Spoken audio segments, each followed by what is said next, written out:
All right. Let's get that down a little bit. Oh, so a few things on the mind today. Um, a big one right now is returning back to school going into my 30s.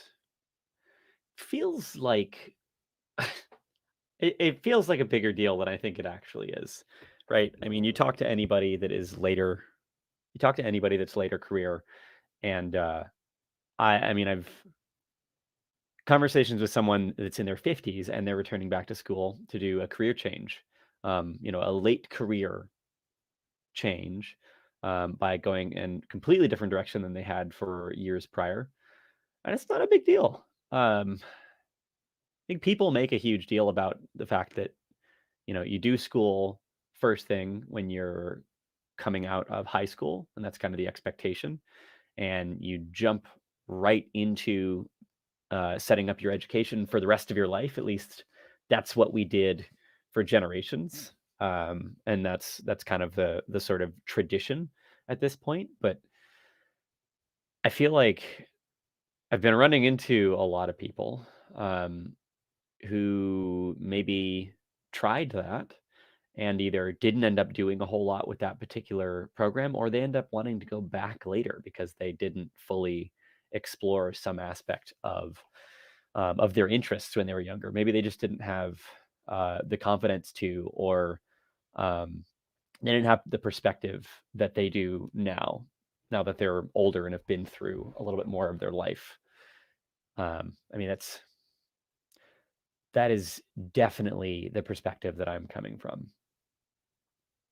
At this point, I spent a couple of years going through college, tried video game design, wasn't really straightened out as far as a program at the time because it was just early for that sort of thing at universities.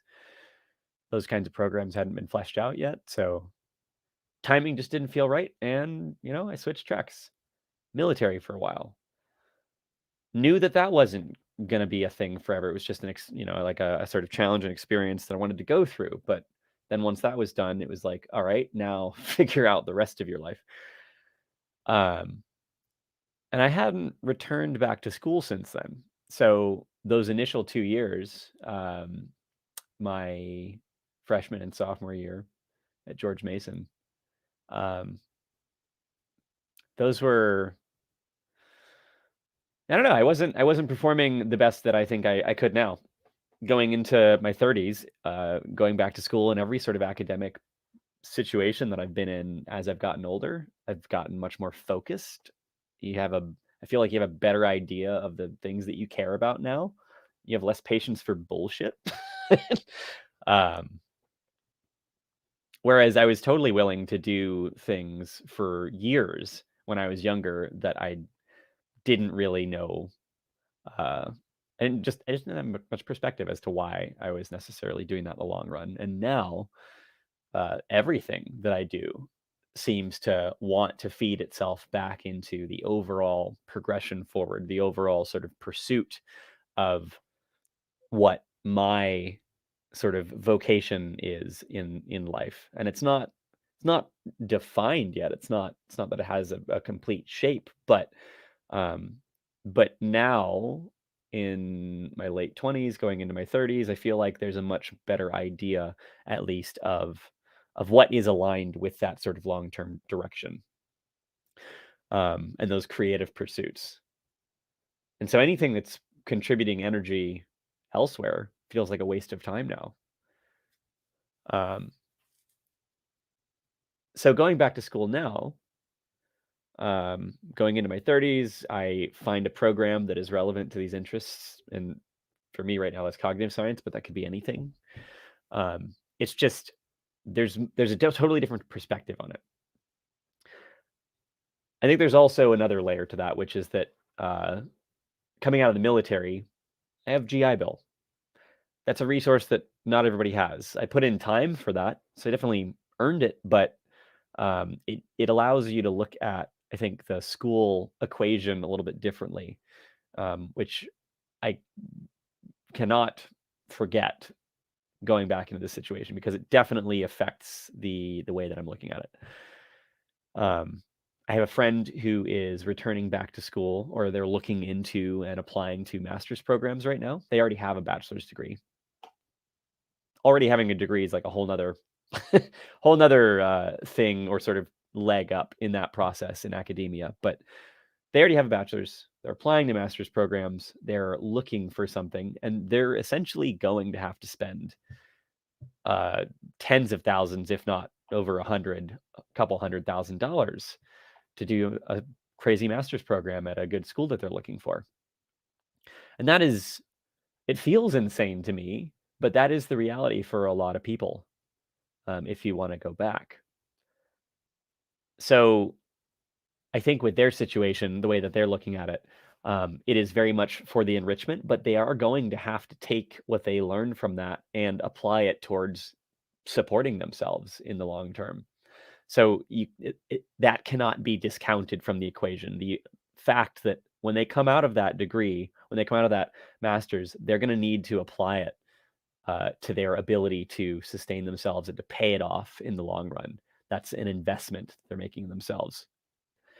Coming from the military perspective and having GI Bill, it's like the investment was putting those like 5 years in, and so earning a college stipend that I could use later. And so now that's already paid off. That 5 years I will never get back because it's time. It's more valuable than any amount of money because you can always figure out ways to try to make a little more money if you are really determined there, but you can't ever get your time back. So that's already spent. So this resource is just sitting there. So it's more from my perspective, I don't have a bachelor's degree right now, so I've got to look into how do I get the bachelor's? And then how do I get into a master's program that is actually aligned with the interests long term, the things that I am trying to give myself the space to study, to focus on in life for a while, even if that's just for a few years. It's not so much about can I get a solid job out of this? It's more, is this going to be sort of is this going to be experience that I want? Is it going to be perspective that I want to be able to focus on and cultivate for a time?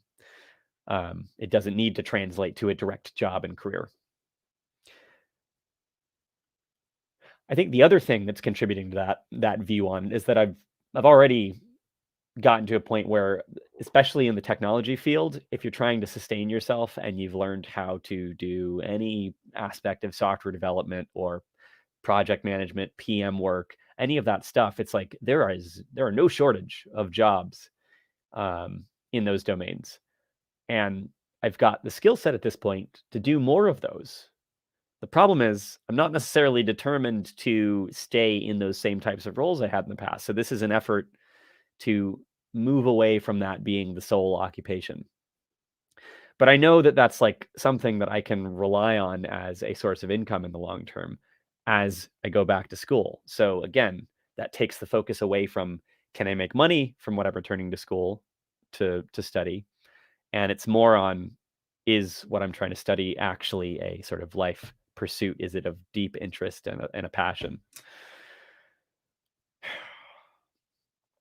I mentioned the bachelor's degree thing a second ago. That I feel like personally, there's a chip on my shoulder around that whole thing. It feels like such a huge obstacle to jump back into school, particularly when you don't have a bachelor's degree later in life. Like if you've been out of your initial stint in school when you were coming out of high school and you went directly into college, if that's what you did, and maybe you did that for a time and then you start pursuing a career, you do other jobs, you spend years out, and now coming into my late 20s, my early 30s, I'm looking back and trying to figure out how to get started on all of that again. And all of the credits that I had built up from that original time are essentially a decade old now. um, it feels like the process to actually apply back into programs, and to actually fit into one of those environments, because they're all very built for coming out of high school. They're built for people who have just taken the SATs, who just had AP classes or recent records, like recent academic record. all that stuff is sort of geared towards that standard model, and it's not very friendly to people that are coming back out of their early career and wanting to sort of reshape the direction that they're going. And that's where I find myself right now. Uh, it's frustrating. There's going to be more work involved. It's not going to be straightforward because it's not built. Most schools, the sort of admission program is not built for people coming from, a post any career. Um, so it feels like there are a lot of obstacles in the way. It feels like it should be more straightforward to educate yourself later in life.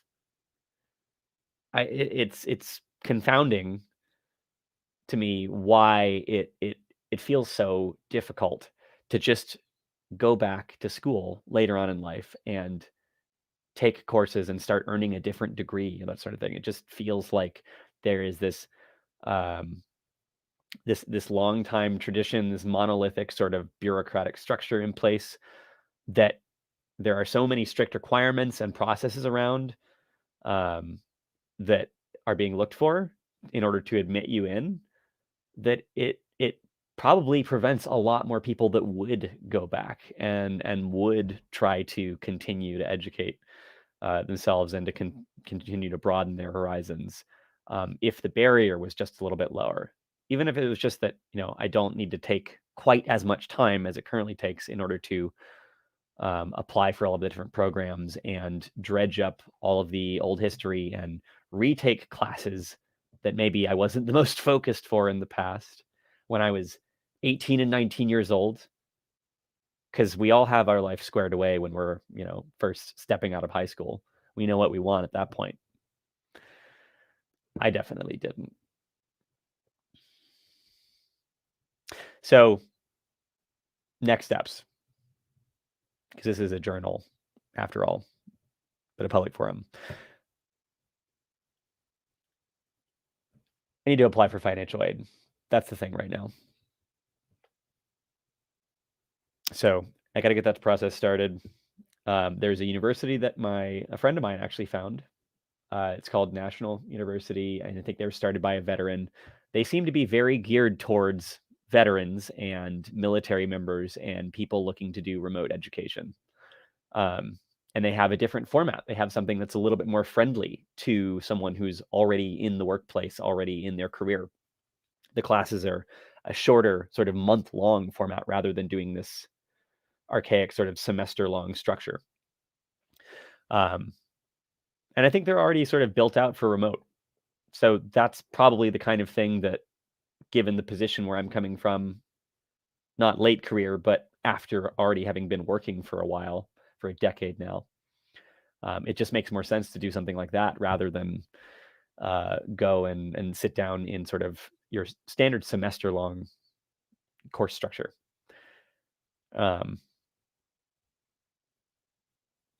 Yeah. The other thing that I've been grappling with a lot and continuing to sort of lay out plans for is ultimately moving overseas to continue to pursue a higher education. Don't have a degree right now, so the goal is get some classes under my belt, straighten out any credits that I had before that don't have that great of a grade behind them, and then apply to universities overseas. That's kind of part of the equation this whole time, is step out of the American perspective and go and experience somewhere else for a while. Been sort of living in this angle of the world, this perspective of the world, my entire life thus far. So that's just something that feels very valuable personally, but that's just where I'm coming from. Anyways, yeah, that's where I'm at today. So thanks for stopping in. I will perhaps see you tomorrow.